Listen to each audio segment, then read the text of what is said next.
Entonces tenemos programado, por favor, la primera intervención es de Emilio Zorrilla Vázquez. Emilio Zorrilla es economista y doctor e ingeniero.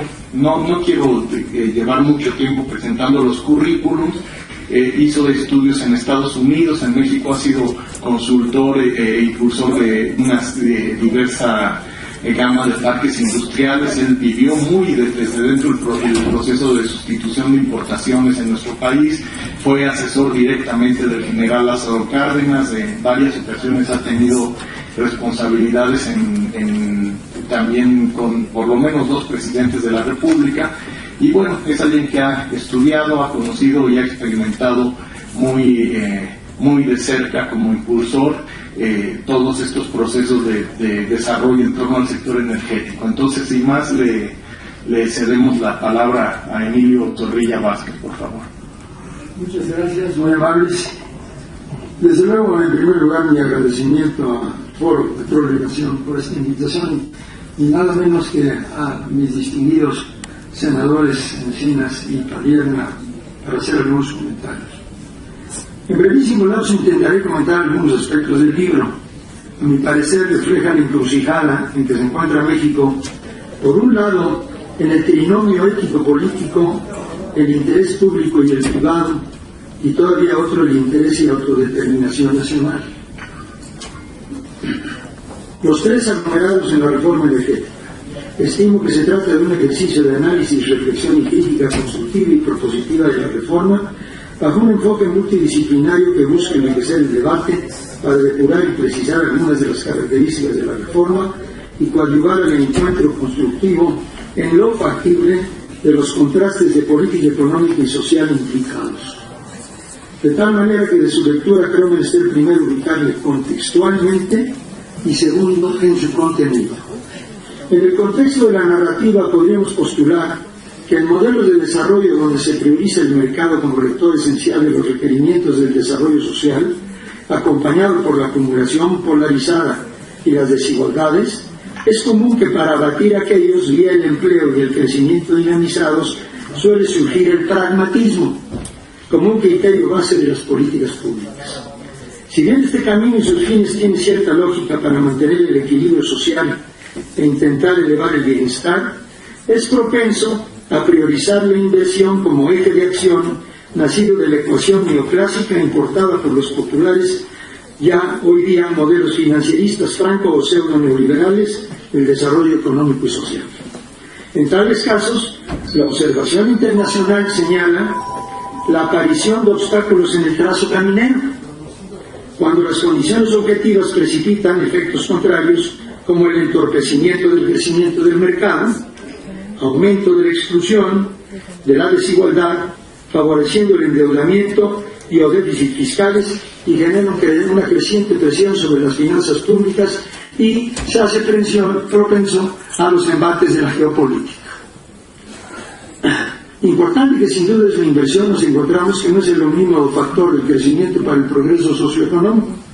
En otras palabras, si el crecimiento ha de propulsar el bienestar, sabemos de sobra que ello resulta producto de una ecuación multivariable donde predominan, al igual, otras variables catalizadoras como la justicia, la equidad, el alto oficio digno que procura la capacidad de compra, la calidad y exigencia de la educación, la capacitación técnica y obrera y la investigación básica, científica y aplicada, catalizadores del nivel tecnológico.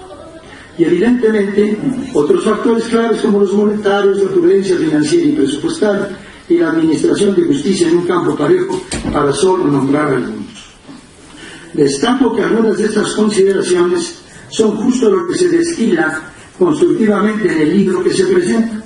Por consiguiente aborda, entre otros aspectos, los referidos a lo político, lo jurídico, lo económico, lo financiero, lo ingenierial, puesto participaron, lo ingenieril, porque participaron 28 destacados profesionistas mexicanos.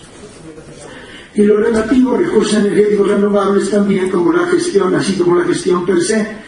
Elemento sumamente importante en este tema del petróleo, la gestión de empresa, esencia de la con frecuencia olvidada microeconomía. Una reforma que, como consecuencia de lo contextual, resulta reflejo de los valores y enfoques en boga, cuyo fin utilitario es el aumento de la renta y la captura de mercados e insumos suficientes y baratos para los agentes dominantes. A mi juicio, varias partes de la publicación parecen converger en una especie de metáfora. Es decir, que el origen del asunto de cuenta permite la reflexión de si realmente implicaba que el enfermo no era la Constitución, sino la empresa Pemex y también CFE, y seguido en diversos grados los subsectores petrolero y el eléctrico.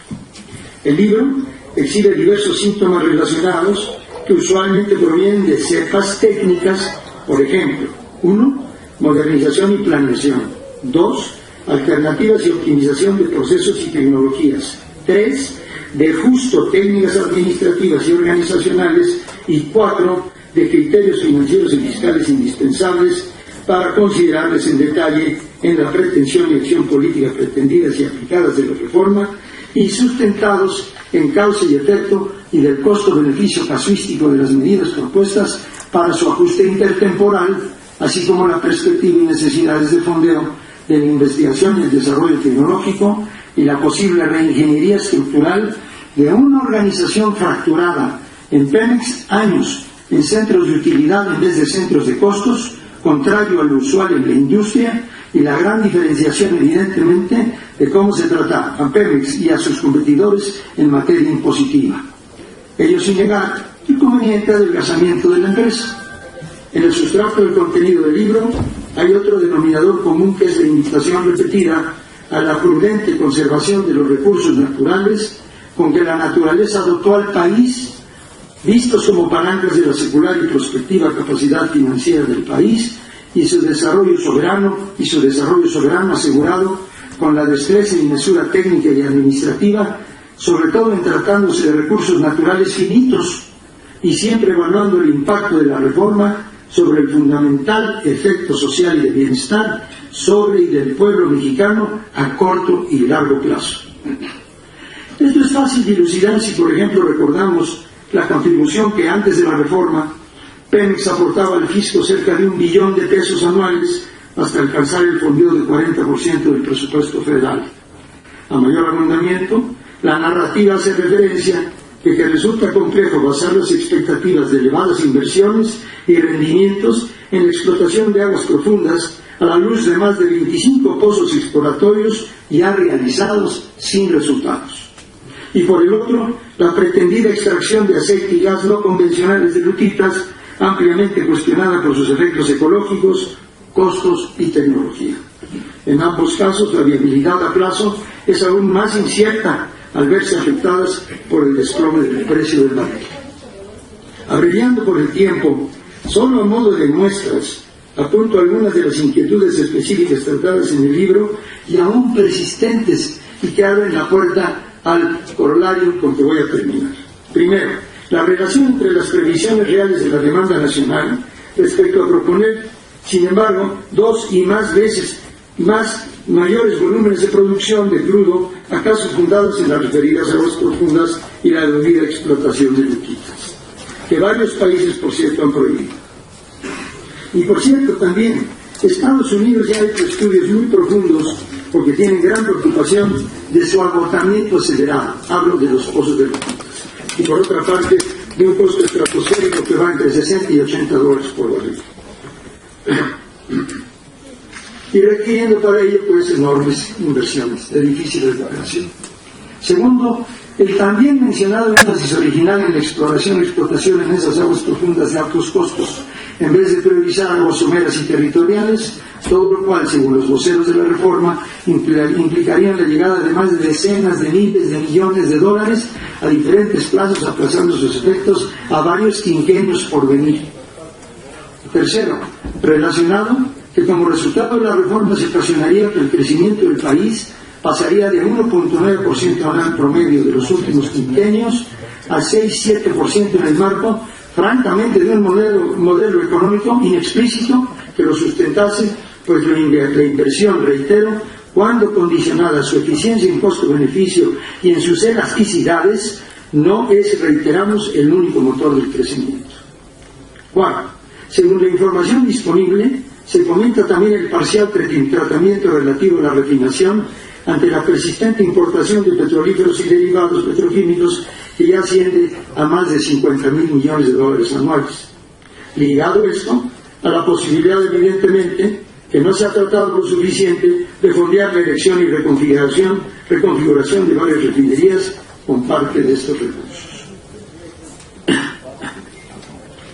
Aborda el continuado endeudamiento de Pemex, así como la continua agravación fiscal de Pemex por más del 60% observados de sus ingresos adicionados al concepto latente de dividendos anuales del 30%, todo lo cual, acentuado por el bajo precio del barril, conduce a debilitar la capacidad de investigación y desarrollo tecnológico y de inversión de la empresa y por ende de su capacidad de competir frente a terceros, así como postrando su precaria relación de activos a pasivos con un pasivo difundido financiero real y contingente laboral superior a 3 billones de pesos, hasta ubicarle desde hace tiempo en calidad de quiebra técnica, según especialistas financieros.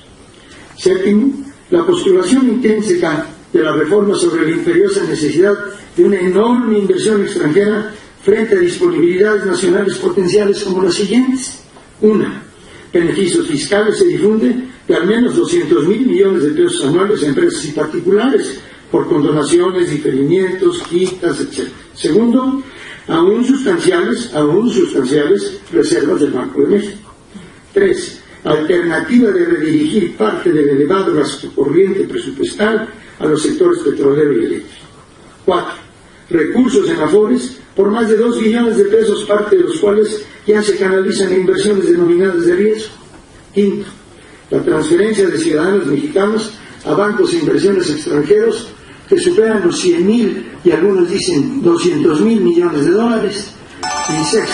Recientes reformas fiscales y eficiencia recaudatoria que, según la autoridad, han compensado el debilitamiento presupuestal, pasando la dependencia fiscal presupuestaria de Pemex de 38-40% a 16%. Séptimo, la monetización del gas quemado a la atmósfera, que podría producir varios miles de millones de dólares anuales. Y, octavo, capturar una recaudación justa de las cuasi exentas explotaciones mineras.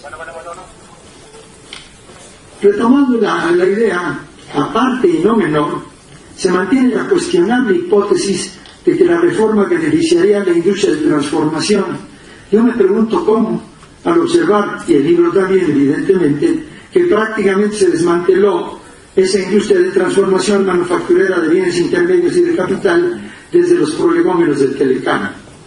Ya referido, clarificar y precisar también técnica, económica y ecológicamente la famosa priorización de exportar las cuestionables lutitas, sumado de igual manera, ya lo dijimos, a la exploración y explotación de depósitos en aguas profundas, donde se dice que hay depósitos P3 en abundancia, con gran inversión previsible y francamente inciertas probabilidades y cuestionado por experimentados petroleros. La racional también tomar en cuenta de importar crudos ligeros si exportamos decenas de veces lo que se importaría de ellos.